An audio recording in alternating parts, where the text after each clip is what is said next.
What's up, dudes? It's crack-a-lackin'. So, I wanted to talk about today why I sold my Kemper. Wah, wah. So, this video is obviously not sponsored. So, let's just get that out of the way right now.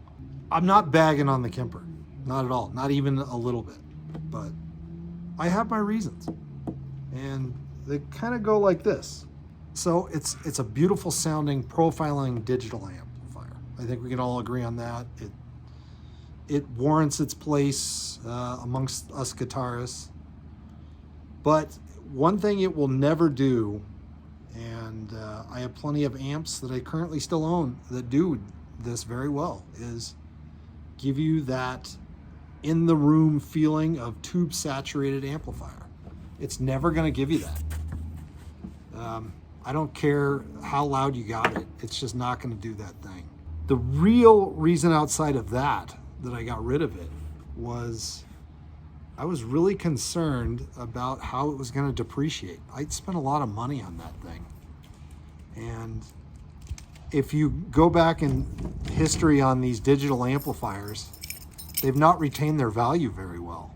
And they depreciate pretty quickly. And I felt like I was at a point where the next digital technology for guitar amplifiers was going to start coming out and replacing the Kempers of the world. So that was a big thing for me. So I felt it was a good time to sell it while its value was still high and that it didn't just turn into a paperweight.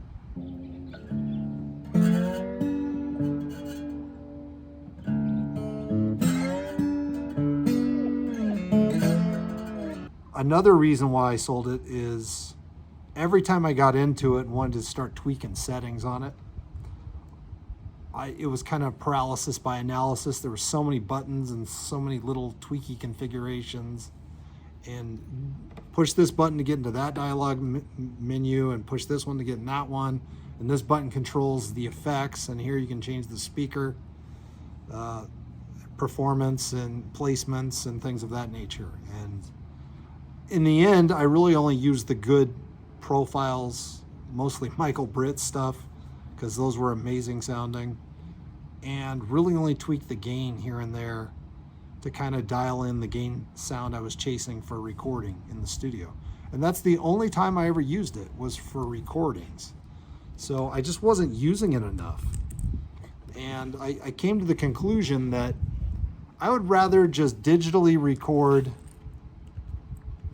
some scratch tracks to kind of lay down the basis of a song, and then I'll go back and I'll mic it and I'll do it right and I'll do it later when I'm ready to actually finally record those tracks. So I resigned myself to that, and that was a big reason why I felt like I could sell it. And then ultimately, hi Oreo, you just have to be in shot. Is that what this is? You just got to be in shot? Okay, you're such a sweet dog. Yeah, I'm getting kisses. Very sweet dog. Ultimately, I just didn't feel like it captured the essence of a recorded in the room, mic'd up cabinet. I mean, this is totally subjective, obviously. Obviously, if you have a bunch of gain on the guitar cabinets and you're recording a bunch of multi-tracking, you're not going to hear it. But if you isolate a guitar track and you really get down to the nuts and bolts of it and you want a little tweakability on it, the profiler, let's face it, it captures a snapshot in time. It's not where, hey, okay, I want this track and this one I want a little more bite and treble on it, and I'm going to dial in the amp to have that.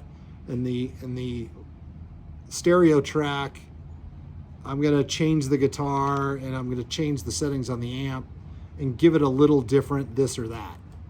It doesn't really do that very well, or I wasn't able to get it to do it very well. So those were kind of my main reasons why I sold the Kemper.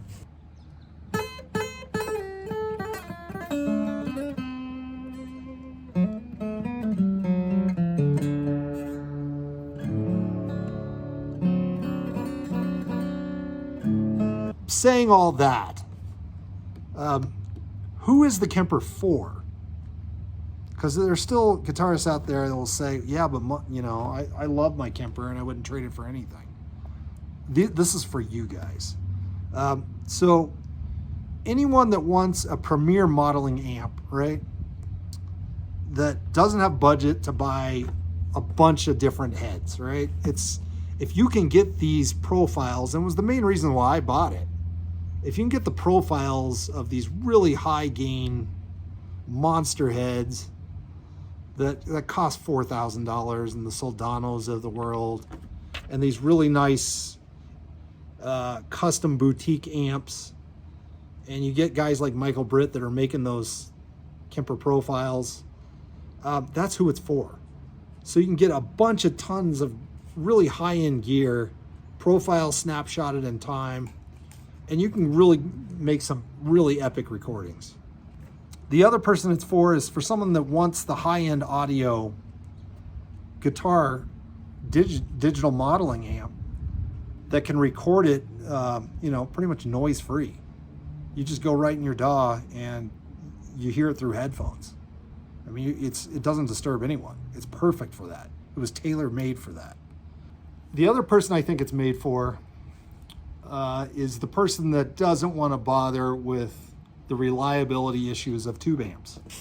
Let's face it, part of what makes tube amps amazing is they're dangerous, right?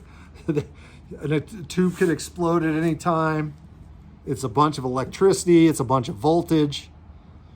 You're amplifying the sound, and it's a bit unstable. The tubes just are. That's what I love about them. They're very unstable, potentially. So this will not have those issues because it's emulating it. It's not recreating it through reality or the real electrical circuitry.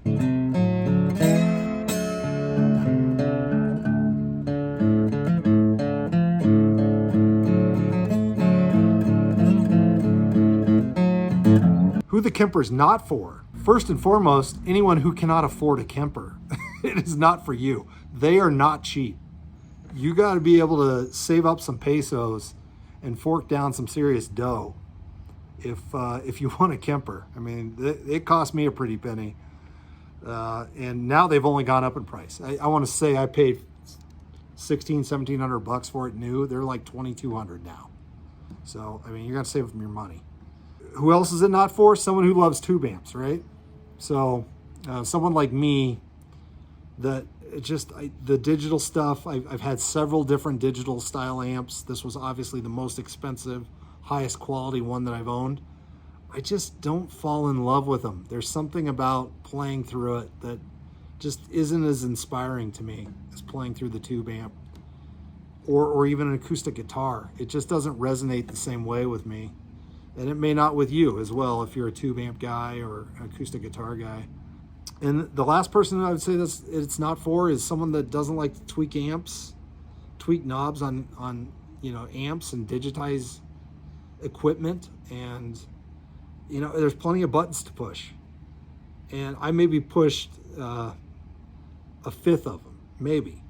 I mean, and I didn't tweak it all that much. And half the time I was like, ugh, I'm into this setting and I don't really even know what it affects, how it's changing things. Here I'm turning on a flanger effect. I didn't mean to do that.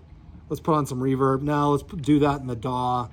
So there was a lot of choices that you could make depending on how the profiles are set up, how the profiles are made.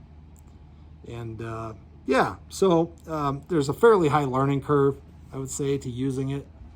So it may not be for you for that. If you don't like reading manuals and step it into stuff that way. I did some manual reading, some trial and error, and I could have gotten a lot more out of the Kemper when I owned it. Do I regret selling it? No, I don't. I sold it and I replaced it with an amp that should be coming soon, which is a 5E3 clone. I wanted one of those tweed amps. And I am not going to regret it for a minute when that amp shows up. I bought one of those Mojotone hand-wired amps. I was thinking about buying the kit, and I said, screw it. They already put it together for me. I know it's high quality components. I know those guys know what they're doing. And I can't wait to share some future videos on that with you guys. So those are just some of my thoughts on the Kemper and why I no longer own one. And if you still own one or you plan on buying one, please leave some comments in the link below. And I'd love to hear your guys' thoughts on the Kemper and future digital modeling amps in general. What does the future look like for those? And, you know, is the best still to come? I think it probably is. I think it'll keep getting closer to the tube amps. You know, I'm just an analog guy through and through, I think. You know, I own I mean, it goes down to even owning an Apple Watch, and I can't stand wearing that thing. I would much rather wear, you know, just a regular analog watch that keeps time manually.